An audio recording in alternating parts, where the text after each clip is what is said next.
Hi Jen, how are you? I'm good. I wanted to let you know that I'm a psychiatric nurse practitioner, and today my goal for you is that we sort of assess what's going on, we come up with a working plan, and we try to make you feel better, okay? What we talk about in this room stays in this room, okay? Only if there's an issue with your safety would I have to go out of this, with anything that's said, would I have to tell anybody, but if it's just something that we just talk about how you're feeling emotionally, all that stays here. It's confidential. Okay? And I wanted to know what brings you in here today. Well, I just had a baby like 2 months ago, and I should be really happy, but I'm just really feeling sad. I'm not feeling like myself. Like usually I'm a happy-go-lucky kind of person, and I was so excited for this baby, and I just feel sad, and I sometimes rage, and I don't know. So, how old's the baby? Baby's 2 months. And how long have you been feeling like this? I don't know. Since I delivered, I think breastfeeding was the hardest part, and I felt like so inadequate, and I couldn't feed my baby, and the baby was crying, and I didn't know why the baby was crying, and so, but then breastfeeding got better, and the routine was getting better, and going stretches, but I'm still feeling not well. Is this your first baby? It is my first. Okay, good. And so now are you breastfeeding? Yes, I'm breastfeeding. I'm glad it's going better. It can be so hard in the beginning, and it can really make you feel so inadequate. And the fact that you've got that going is a really good thing. And I'm sorry that you're feeling poorly. Is there anything that can you describe how you feel, or anything that makes you feel that particular way? Like, give me like yesterday. How was your day yesterday? Well, I think it was going well, and then the baby woke up, we did our normal feeding, and then I just I put the baby down for a nap, and then I just cried. I just was crying, and then and sometimes in the morning before my husband goes to work, he's trying to help me, and he's so annoying, and I'm like, just get out of my way. I'm just getting mad, and that's not how I am. I'm not like that.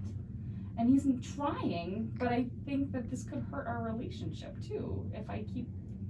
Is he back at work? Yes. And does he work out of the house? Yes, he's been working out of the house. So is there anybody else that you have that helps you throughout the days when he's not around? Like, are your parents family members? Well, yeah, my parents live down the road, and my mom's been coming and helping, and it's been really helpful. She works part-time, and she's vaccinated. Thank God she's vaccinated. But I'm so glad she's vaccinated. That's one thing you don't have to think about,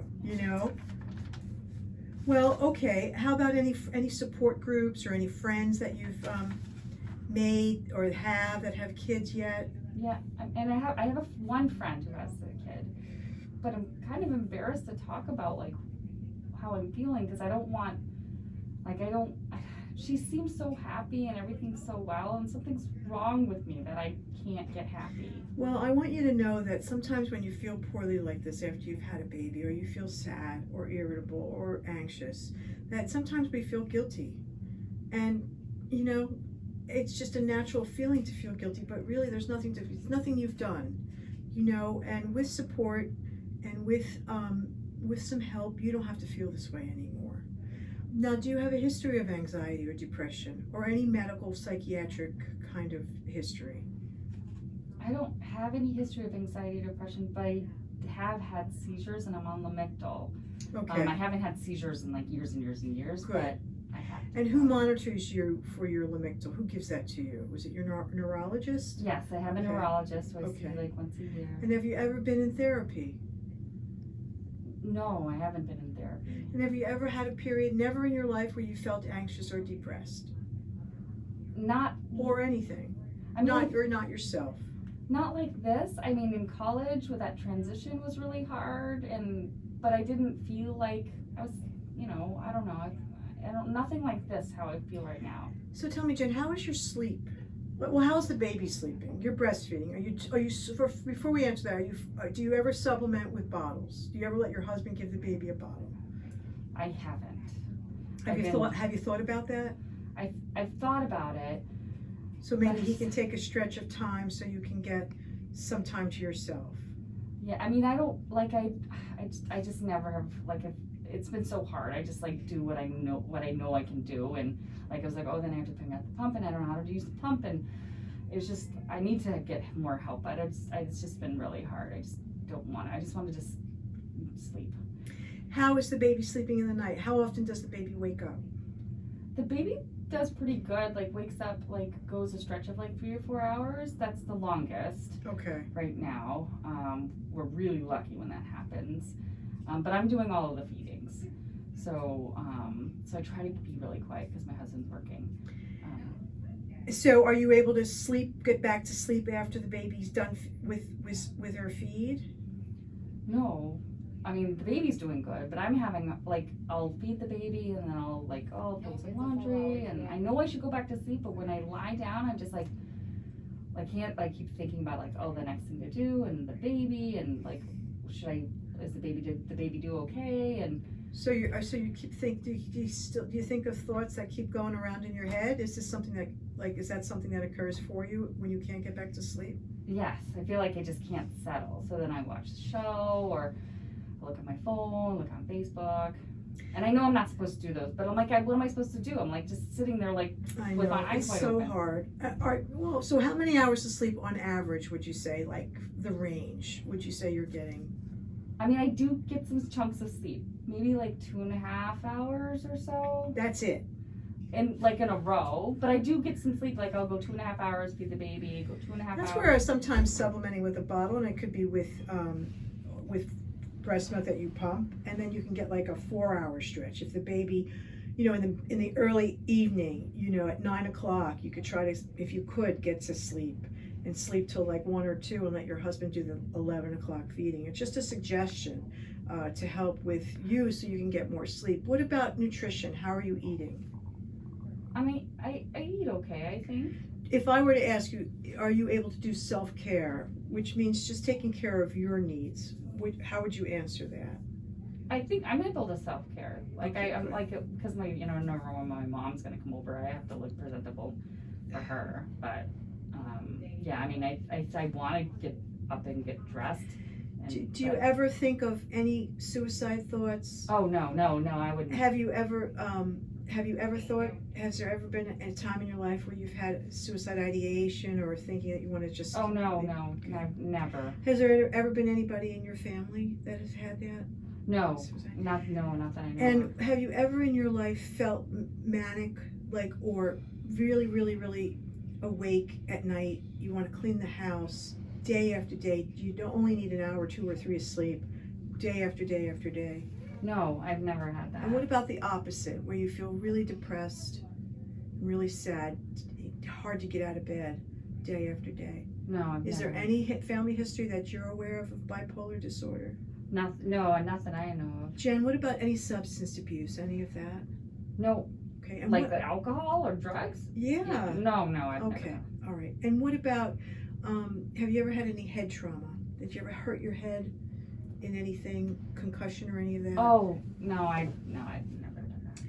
Well, any psychiatric history that you haven't mentioned in your family history? Nothing we know. I think my sister might have had some depression, but after her baby was born, or not with childbirth? Not with childbirth, just I don't know, she was going through something. Does she take medication? No, not that I know of. She was just kind of, I think she was a breakup or something, I don't know. Okay. Well, I want to applaud the fact that you're here today. I think that when you recognize that there's something not right, that's the first step. And now you're in front of the curtain, I like to say. So the fact that you've decided that something should change is a good thing. And like I will repeat and repeat, with support and with help, you don't have to feel this way anymore, and we will help you. Now, because you just had a baby, the hormones of pregnancy can be responsible for something called postpartum depression or anxiety. And the treatment strategies for that diagnosis, which we can say you have, because you are experiencing this, it's been a month or 2, is therapy and sometimes medication. Now, some people feel, you know, I don't have time for a therapist, I don't want to see a therapist, I just want a pill. And some people feel, I don't want to take anything, I'm breastfeeding, I'm afraid, or whatever, and I don't want to take medication. So what do you do? Well, there is no one fits all answer, okay? The deal is that sometimes both work nicely together, both therapy and medication, all right? Sometimes you can start with just therapy and then add medication after therapy, but you sound like you're really struggling. So I might suggest for you today, if you're open for it, is to start on a medication. And how do you feel about that? Well, what about the breastfeeding? I know it's probably safe, but like, is it really safe? Like, so we could start you on a medication called sertraline or Zoloft. You might have heard of it. And we start at a low dose to see how you will respond to it, because there's always risk factors when you take any medication. And with breastfeeding, there's a very negligible amount seen in the breast milk. There is some that goes through to the breast milk, but it's very small. And if anything, studies have shown that a happy mom versus an unhappy mom is that benefit far outweighs the risk of any medication issues or side effects with the baby. So yes, it is safe with breastfeeding. In fact, it's recommended if a mom is struggling with postpartum anxiety or depression to sort of get you to feel better. Because a sad mother isn't really being good for a baby because she's not happy and you want to be happy. So we really recommend treating it. We can go as slowly as you want. So what about therapy? Is that something that you have an interest in? yes, I definitely want to do that. All right. Well, we're gonna try and find a therapist through an organization that we have in the state called MCPAP. I'm also going to give you a couple of online resources because it's hard to find a therapist these days in the era of COVID, but we can definitely find one. And a lot of these therapists are doing these sessions virtually because of the threat of COVID. Okay. How's your marriage doing? Like overall, the two of you? Because that's another consideration. You know, if you're struggling in your marriage, we can also consider couples therapy down the road. I mean, I don't know, I feel like I'm yelling at him a lot, and I know sometimes he just avoids me, but he can't, because we have a baby, so he has to help, and, but I'm the only one that's breastfeeding. I don't know, maybe we need it, I just want to feel happy. I feel like if I was happy, or happier, I should be happy, I just had a baby, and then things would get better. People don't talk about how hard it is. You know, it's like, yes, you have this baby and it's a wonderful thing, but it's hard on a woman. It's hard not to sleep every day, you know, every single night. It's hard. And it's just not talked about for whatever reason. So I get it. And I'm sorry you're feeling this way, but we're going to try and help you. So I want to talk to you about starting Zoloft. How do you feel about starting that? I think I'm fine with it. Okay, good. Okay, I'm okay with that. You know, I tend not to push medication right away, but in your case, I do feel like it would be beneficial for you. So today I'm going to talk to you in a moment about Zoloft, but I'm also going to let you know that I'm going to email you some names with some therapist referrals, and I'm going to give you some online resources. So remember, we're going to start you with this medication called Zoloft, which is under this category called SSRIs. Basically, it's just your first line of antidepressants that people will take when they're feeling like this, okay? One of the major side effects that can happen that's really, really unusual is that you feel worse, even suicidal. And if ever you were to feel that way, which is very unlikely, you would stop taking the medicine and go to the nearest emergency room to be evaluated and to be safe. That's not likely to happen, but it's important to know. The first few days after starting it, you might feel a little queasy. You might feel foggy in your head, and typically that goes away in 3 to 4 days, which is why we start you out at a small dose, 25 milligrams. And then after about 5 days, I'm going to suggest you go to the 50 milligrams. And then I want to see you in 2 to 3 weeks. Does that sound okay? Yeah, that sounds good. Great. And if you need me at all throughout, you can always write me an email through our system, through the Gateway system. I'm always available for that. Or you can always call the office, and the nurses here will help for any questions of anything, okay? It will take usually 2 to 3 weeks to feel the impact of this medication. And the goal is that you feel better. I also want to suggest to you, Jen, that you consider giving that baby a bit of a bottle Okay, with pumped breast milk formula, whatever you want. So you can get a stretch of sleep in the early part of an evening, or however you and your husband can figure it out, so you feel a little bit better with reserve. Because right now you're running thin on no sleep, and that's really hard. And sleep's like a medication. What do you think of this? Yeah, I think I can try to do that. Okay, good. All right, well, I want you to make an appointment in 2 to 3 weeks to come see me. And I'm really glad you came today. We're going to really try and help you. Thank you so much. You're welcome.